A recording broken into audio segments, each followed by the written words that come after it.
If you could summarize in one sentence, what is Teachers Who Coach initiative about? Yes. Like, what is the mission It's and about vision? Yeah. it's about bringing together the power that comes from coaching into the world of teaching. Power, yeah. So what's the power? What is the power?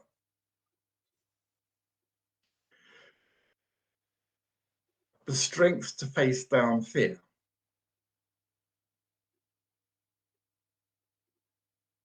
The strength to face down old habits that don't serve, to spot old behavioral patterns, to notice what's working well and amplify that, and what's not working well and manage, reduce, and to acknowledge it for what it's done for you, perhaps in the past, keep it in your back pocket, but not use it as much because it's not serving you as you move forwards. And being at choice a little bit more. And then supporting, being a role model as a leader of an organization, being a role model for the ones in your care, and that ripples down through school leadership, teachers, parents, and children. It's community. Being a role model for the community as well. Having students come out of school not simply ready to go to further education, but to start whatever, I'm going to say business, but it's not quite the right word, activity that's going to lift the whole community, a little bit here and a little bit there. The communities I was thinking of need water, just as an example. And it's going to be a problem until someone solves it. So there's somebody somewhere who's going to solve that problem. And they are probably sitting in a classroom trying to study mathematics or read a book, or they're reading with their finger at the moment. They're a kiddie. And yet somewhere the little thing that solves the problem for us is waiting to come out. And we need to cultivate that as much as anything else. That's what I'm getting at. It's making sure that we don't throw away the best ideas whilst we teach them the things that are on the syllabus. I'm not completely against the syllabus, but sometimes I look at it and think, do we have to do Shakespeare again for everybody? Yeah, why not? There's good stuff in Shakespeare, but do we have to do algebra for everybody? Well, actually, yeah. There's always good reasons for doing it, but there's always a but. I'm looking for maybe the flexibility of designing a syllabus around the student, around their gifts. Being a bit of a gardener, I'm seeing how different plants thrive in different soils.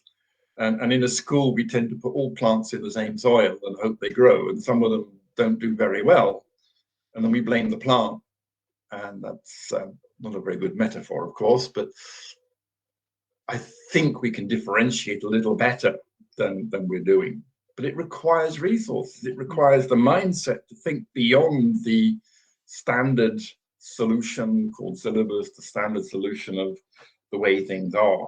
And that requires the teachers and the leaders to be freed from fear.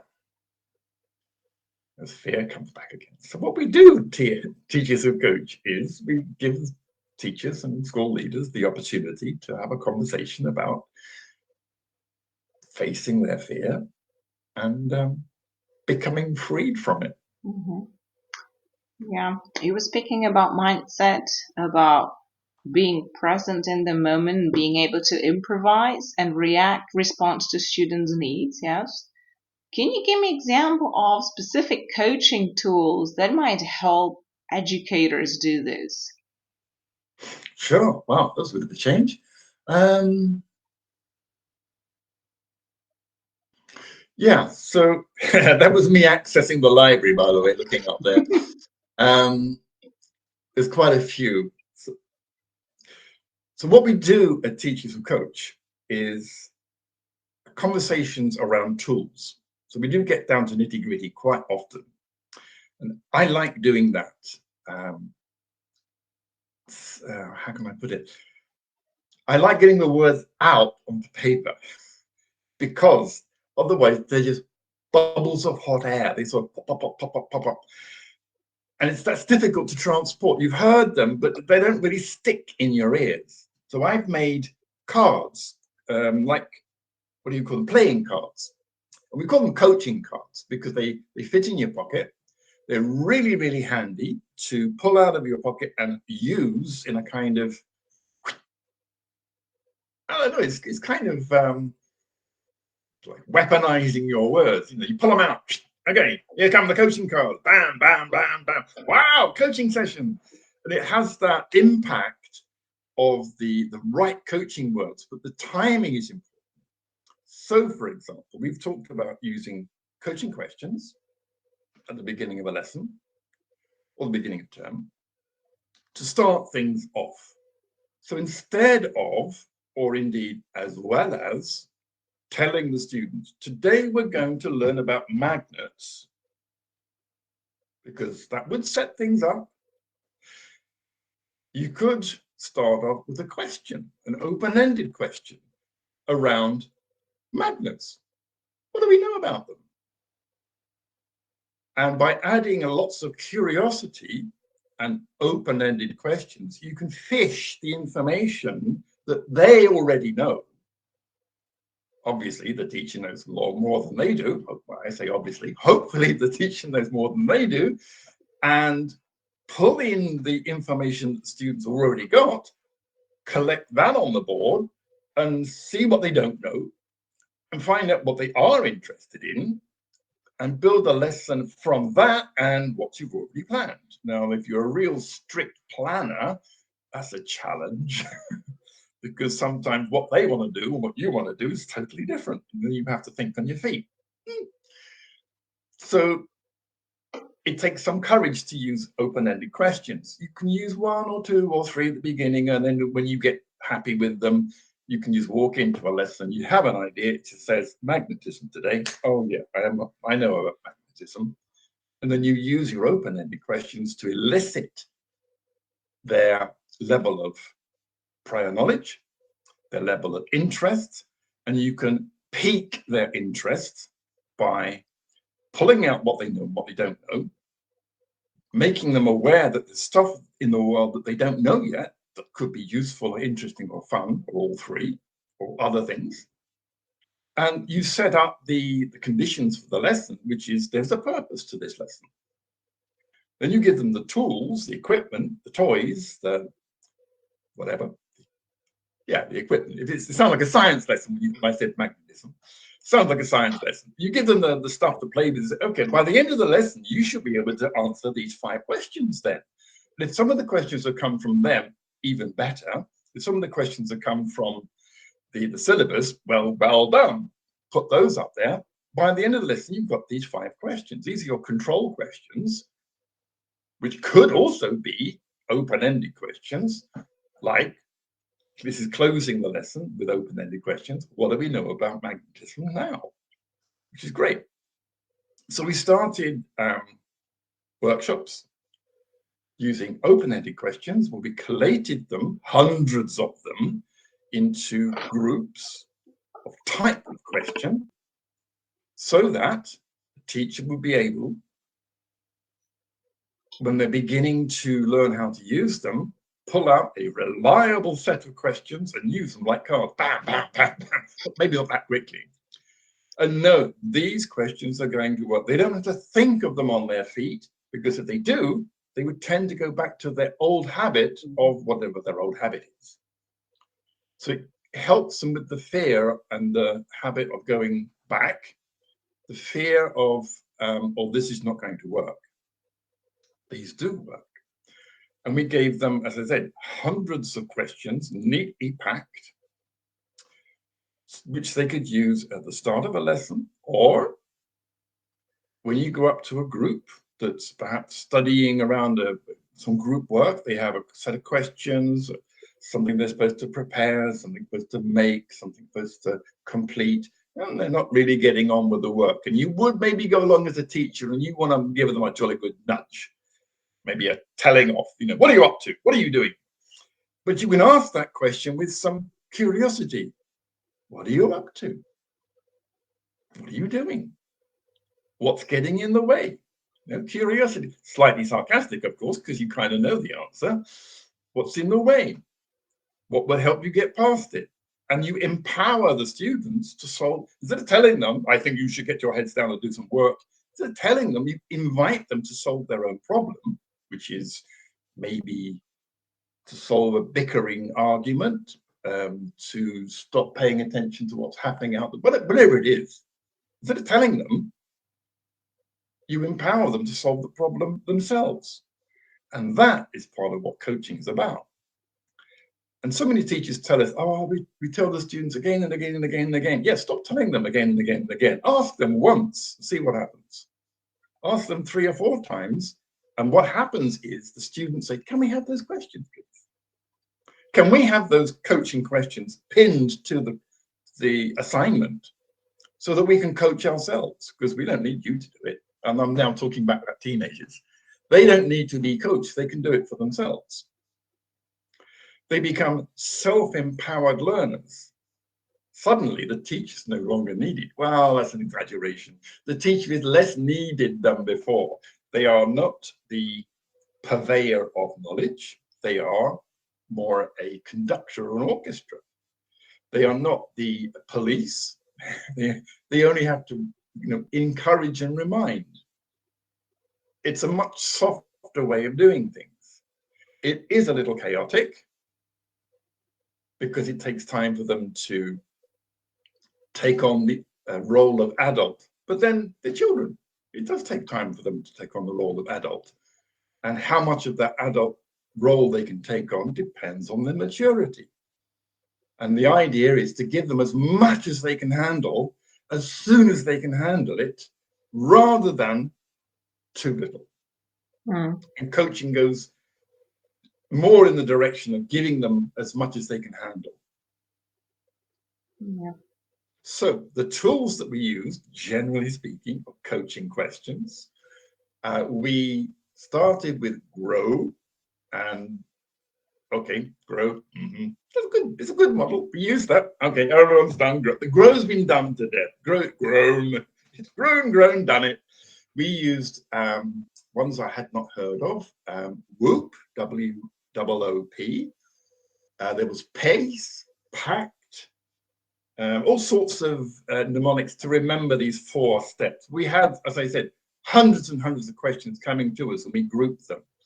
And the idea was simply to package them in such a way that the teachers would pick up the cards. Okay, we're doing WOOP cards today. I know what they are. And it gives a certain sense of confidence and trust of the coaching questions. Basically, they're just coaching questions. A trained coach could just put the cards to one side and float into the room and coach straight off the bat. Teachers haven't had that training yet. Mm-hmm. There's more. I mean, there's tons more. There was one about whether you are looking to move the process forwards, like moving the learning process forwards, or whether you want to stop and go deep. Mm-hmm. And there we encountered a method that actually goes a little bit against coaching, because in coaching we don't ask why. And the method was called 5 whys. And I thought, why? Asking the word why 5 times? But it is a spotlight question where you stand or sit with the student and you ask them why. And what's happening here? You've got to get the curiosity right. You've got to get the proximity right. And something's happening. They may be crying. They may have been fighting. There's something they haven't handed in their homework or whatever it is. And you want to take the learning out of this. You're not going anywhere. They're not moving into action. What you're doing is digging deep into why. So you ask them why. And when they've answered why, you ask them again. But you do it softly because you are peeling away some of their protection. Because they may have a behavior out here on the outside because of something deep, deep on the inside that hurts. And you're helping them peel off their protection as the caring adult. And there's quite a vulnerable situation for both of you to be in. But it's simple. Just remember 5 whys. So simple to remember. Easy, simple tool, but wow, so powerful. And then we were talking about how that requires depth as a coach, a very broad base of confidence to stand on. And that you can do that coaching, which is normally a private issue. You can do that coaching in front of the whole class, because when you stand and you are willing to coach, now it's not teaching, right? You're willing to coach your student in front of their peers and go into this deep, dark space of why are they behaving the way they are? Not why are you behaving, the accusative, but why? Because I care. You don't say the words, but you show it.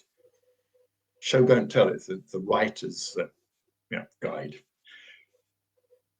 When you can do that, they know, the whole class know that you care about every single one of them, especially the ones that are having a hard time. And they all take off their armor. They all stop giving you bad behavior because they know you care. They don't need the armor. They don't need the bad behavior to defend themselves against whatever you might be thinking. They feel safe. And then the communication between you is like honey. Really is wonderful. And real learning can happen. Mm-hmm. It takes enormous courage to do that. And why I think all teachers should go and be trained as coaches. At least, I'm going to say 100 hours, but that might be a bit expensive. It should be your first year. I mean, okay, subject skill, yes, but the training should go deep into coaching. And that's what Teachers Who Coach is about, because we are finding teachers who have native, natural skills in coaching. They don't know it.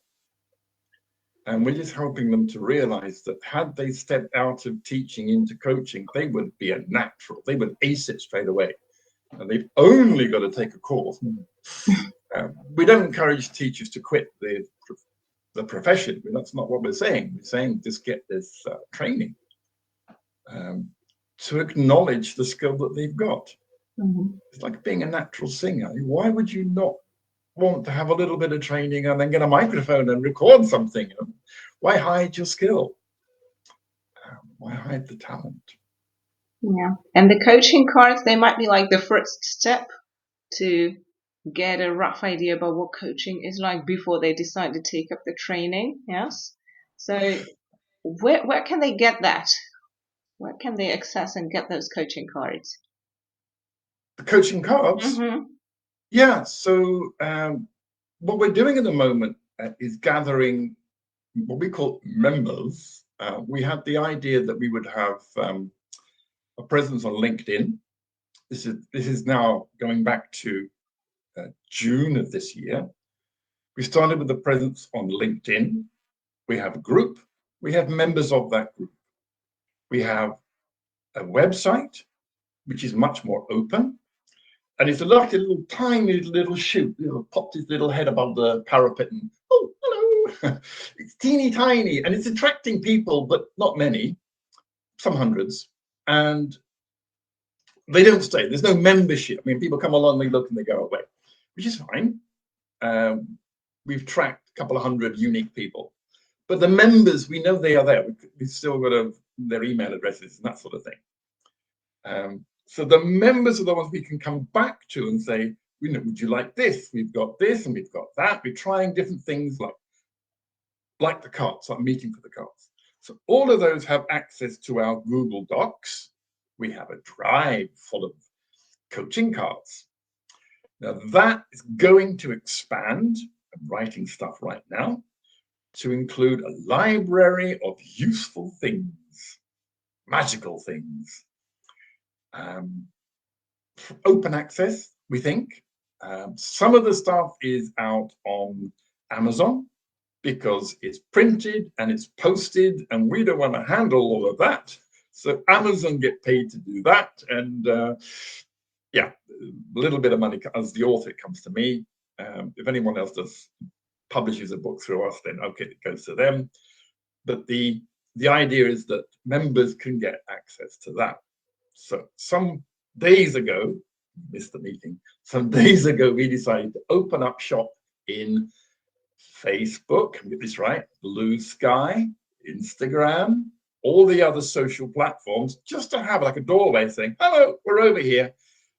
Membership is like free, but it's just so that we can keep going, hello, we've got this now. Would you like to have this or that? We've got something else. And the coaching cards are part of this bundle.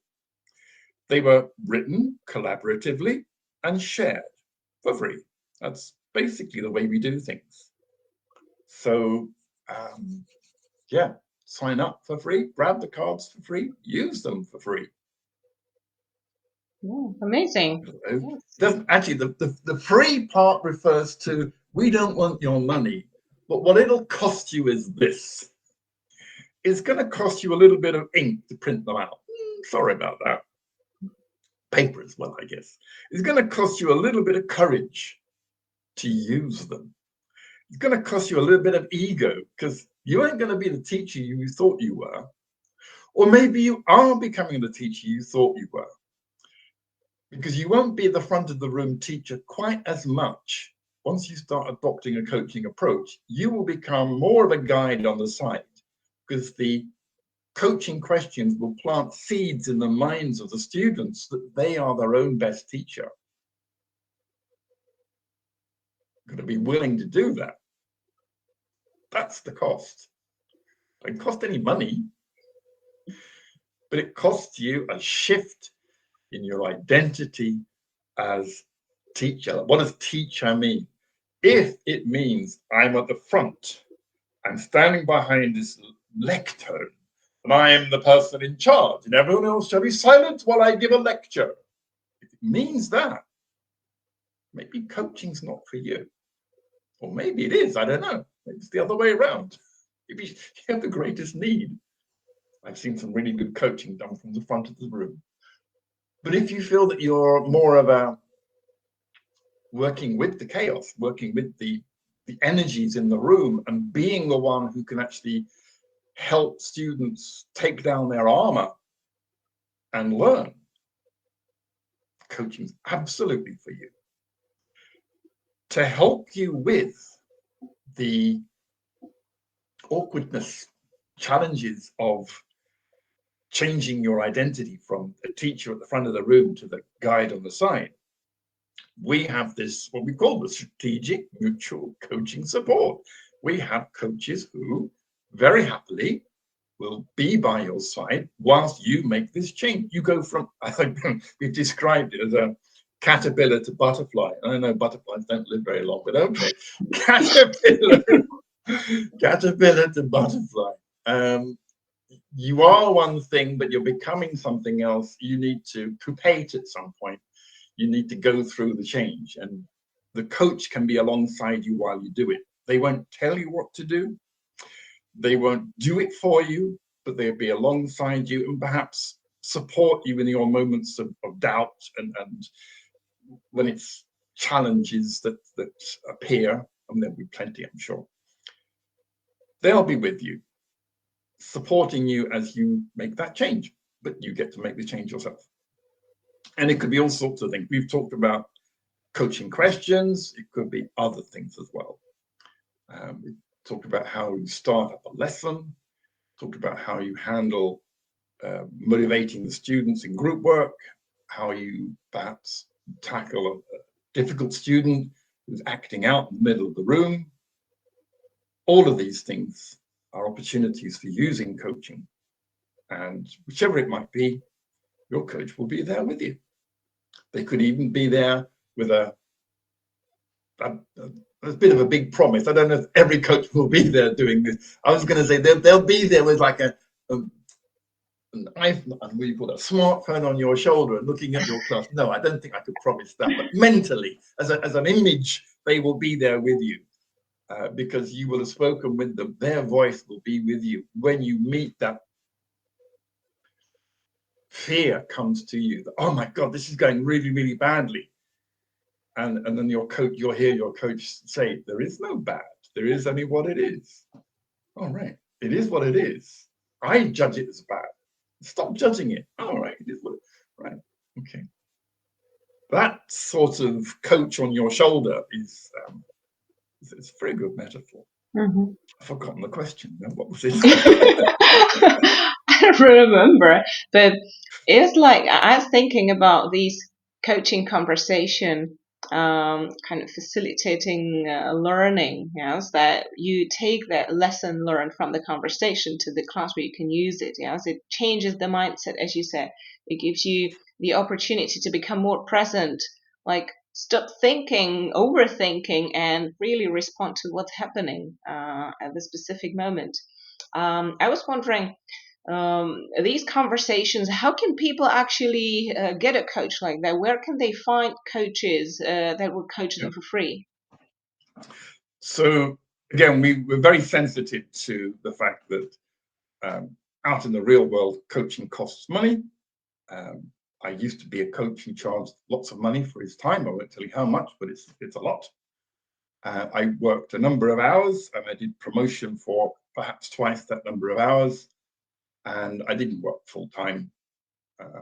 My wife was telling different, but okay. I was quite busy. It's an interesting branch because you meet lots of very, very different people. The interesting thing about coaching is no matter what the branch, whether it's engineering or finance, once you get past the first session, you're actually coaching a human being. And all human beings are scared. So when I switched to teaching, I realized that every head teacher, principal, teacher, all of them, inside, they're scared. No matter what's on the outside, inside, and it's the fear that's holding them back. I think that's true, just because we're human beings, we're afraid of all sorts of things. It's been described as, in positive intelligence, been described as an inner judge. And there's some very interesting tools there, which I learned while I was doing my business coaching, that and charging money, I mean, which I bring into the school environment. And I don't charge money for that because I'm very aware that most schools are tightly stretched for cash. And I'm not really doing this for income. I'm doing it for impact. And if I can influence a head teacher to be more coach-like, I know that it's going to be appreciated by every single member of staff. And if I can get teachers to be more coach-like, I know that there are hundreds and hundreds of students who are going to go take off their armor and learn instead of fighting. Job done. And the way I know that is I've done it. It's what I did in the last few years of my career. Is I stopped teaching. Sorry, I stopped coaching in the business world, and I coached in the teaching world.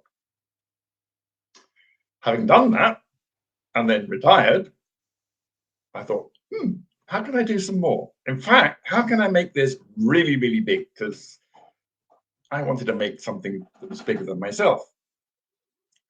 So I reached out to all the coaches I know, and there are hundreds and hundreds, and I asked them a big ask: will you coach an educator for free?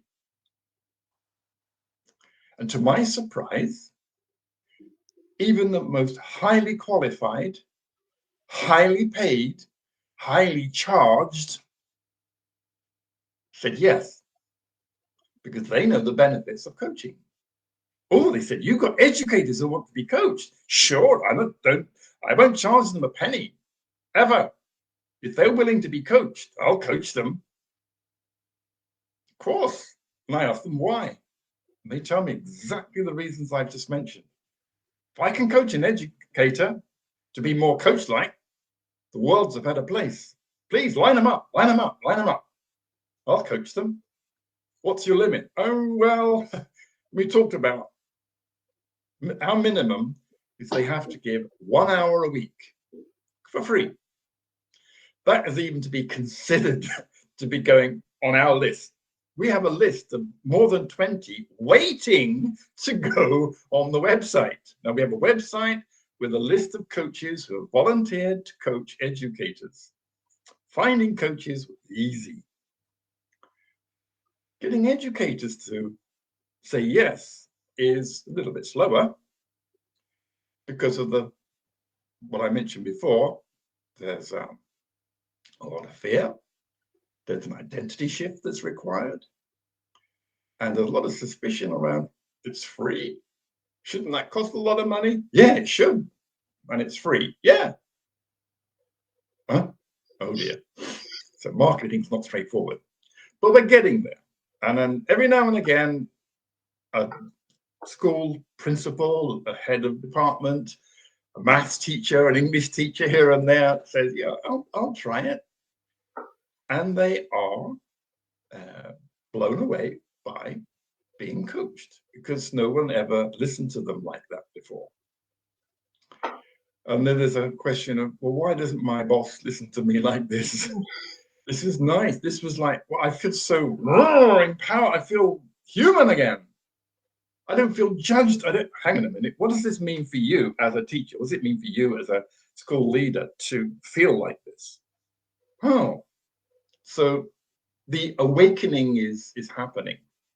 We do have some head teachers who are trained as coaches. Glorious. As we're going around saying, you know, teaching and coaching, they say, yeah, I'm a coach. What? Awesome. They run a school and I'm a coach. What? Tell me more, tell me more. Yeah, they said we're completely sold on the idea. What, can I interview some of your staff? Yeah, sure. And they go, yeah, he's a lovely man. Oh, she's a lovely lady. Oh, love her to bits. Now, we've just published, I say we, teachers who coach, just published an interview with, I won't mention her name just yet, but we published an interview with one of the head teachers who coaches, right? And instantly there's a chorus of, oh, she's lovely, and from people she's known, and they still love her. It has an impact through life. Mm-hmm. So we know we're doing the right thing. We're not doing it the right way yet.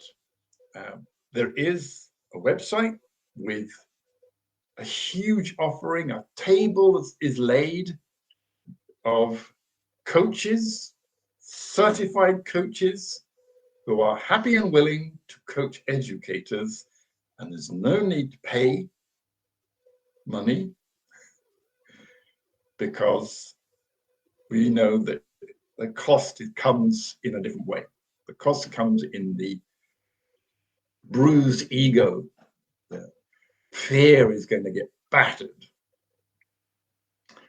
and dipped and fried like a piece of fish. Yeah. So we're looking towards 2025 when we have perhaps slightly more coaches, slightly more opportunities for holding the doors open for conversations, and more educators knowing about this offer. And what tends to happen is that one person in one school gets to hear about this, and then it spreads within that school, usually within the department or within a like a silo, spread sideways. So we jokingly refer to infecting a school. Yes. There isn't a positive word for infect. Inspire, perhaps. Mm-hmm. Yeah. Share, yes. So yeah, it's sharing, sharing, but there's some sort of, once the idea catches hold, it's such an obvious choice, such an obvious thing to do. And of course, it's entirely possible for teachers or for the education department to recruit and employ people who are certified coaches in the education system. And we've seen that happen. We know someone who is a certified coach. We know several of the certified coaches who are employed to work in the education system as coaches. Yeah. It's happening. Yeah. I think it should happen 100 times faster, but I'm always in a hurry. Yeah, things are changing. Yeah. Yes, things are changing. Things are changing. I mean, I think it's an awareness thing. Some countries, they're desperately looking for teachers of any shape and size because there's just empty classrooms. What do we do? What do we do? Panic, panic, panic. Just grab a teacher, put them in the classroom. Phew. Yeah, but can we please train that teacher first to be a little bit more coach-like? And that's a question. Is it a job of teachers who coach to train teachers? Or can we come to some arrangement with training companies to have a fast track? If any teacher applies, can you give them a free pass? Can you do that? We haven't really explored that question yet. It's something for 2025. I mean, it's not a question to dig into just yet. Okay, so definitely our goal is to spread the awareness and to kind of maybe battle misconceptions about coaching that are there in society, and just to kind of share the idea, inspire the teachers and educators to adopt coaching-like approaches in education. So we'll be sharing this episode at the start of the new year. So I hope this will inspire teachers, educators, for the days ahead. So thank you, Martin, for this nice and inspiring interview, and hopefully we will hear more from teachers who coach in the future. I think so too. I'm sure you will. I have plans. Definitely.